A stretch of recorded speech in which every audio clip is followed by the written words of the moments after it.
Hi, so we have news. We've recently taken the decision to go 100% remote as business, so we've served notice on our office, which ends at the end of August, so that gives us 4 or 5 months to get things right until that actually happens. And I wanted to talk to you about why we're doing it and what plans we have to make sure we're still connected to each other.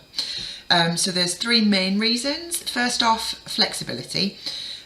Going 100% remote gives us the flexibility to make any decisions that we need to make in future about where to take the business. It also opens up like a global hiring pool. It can be a little tricky at times finding particularly really technical SEOs, which is the bulk of what we do, as well as conversion rate optimization. So people that have a lot of more technical skills, but secondly, senior consultant experience. All of our staff have like 5 minimum years experience and most have 10 plus. So finding those people where we are based can be a little bit tricky. Going remote just opens that all up for us. The second reason is the money that we'll save from spending on office, we can invest that in development and community. So making sure that we have a much more kind of considered sense of that. I'll expand on that a bit more. So obviously if we're in an office, there's already like a sense of community anyway.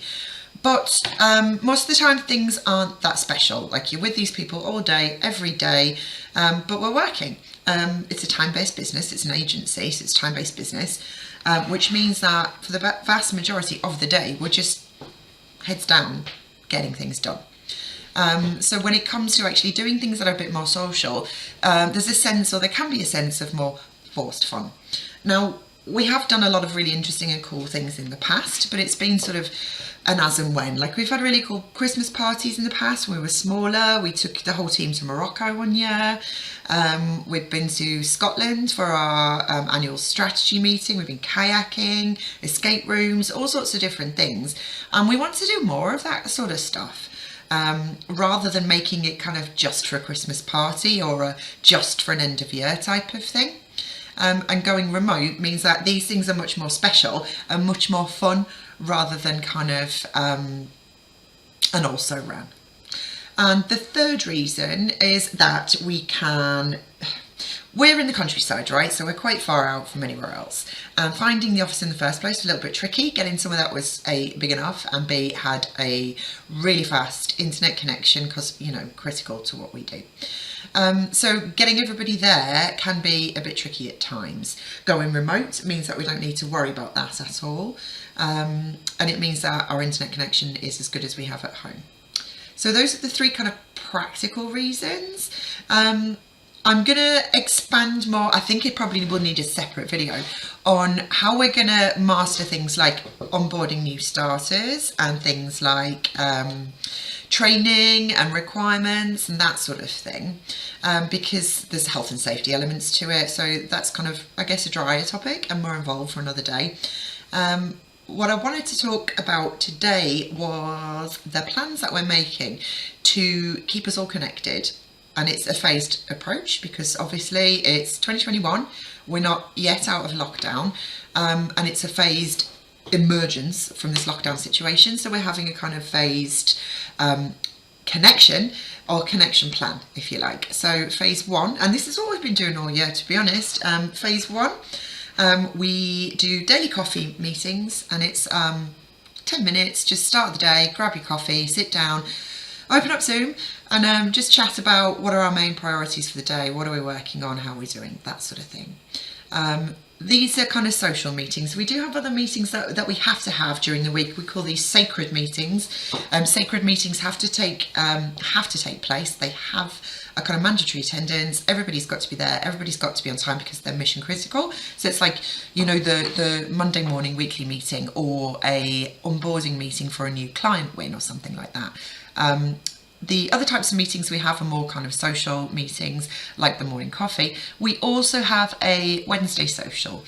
And in the Wednesday social, the only rules are no work talk. So at 4 o'clock every Wednesday, we all get on Zoom and we will chat about whatever's going on, whatever we're doing. what we found to watch on Netflix that might be good, although like most of us kind of feel like we've completed it at the moment. This afternoon we're doing a champagne social because we have just won a new client and it's a big deal. So deals above a certain level, we'll celebrate them with a champagne social. And this afternoon, actually I can tell you guys because this video will probably not go live until after the fact, but we're doing Universally Challenged, which is we're doing a little fun quiz where I've split them all up into teams and each team represents a different polytechnic, and we've got some daft questions. So round one is Key Stage 1 biology. Round two, in honour of a year in lockdown, is all about Tiger King. And round three is actual university challenge questions, so that could be quite fun. So those are the phase one things we're doing. Phase two is when we're kind of allowed out in smaller groups and we're allowed to maybe pub gardens or things like that. So phase two is buddy meetings. So you can work with a buddy. There's a coffee shop budget for you to go and work either on your own or with your buddy. So you're feeling more physically connected rather than just via the magic of Zoom.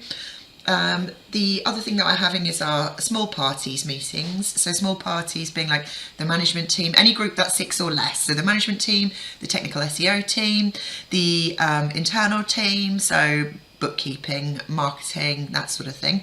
Going in small groups and just meeting up together for any sort of work things, but also for social reasons. So there's a dinner budget as well for that. Phase three, we haven't decided on yet. So phase three will be when we fully emerge from lockdown. All rules are removed. So towards the end of 2021. And we're actually looking for ideas and thinking about things that we're going to do to continue a feeling of connectedness and also things that are culturally erudite. So it might be more of the same sort of escape room things. It might be more fun quizzes. It's probably going to be lots of outdoor activity type stuff like Go Ape, kayaking, because that's what I like to do. So I'd love to hear if you guys have any ideas. If you're working remotely now or actually going remote, what are you going to be doing to keep the team together? What activities are you going to be putting in place, or what kind of procedures, what kind of processes, what are the frequencies around these sorts of things? I would love to hear about them.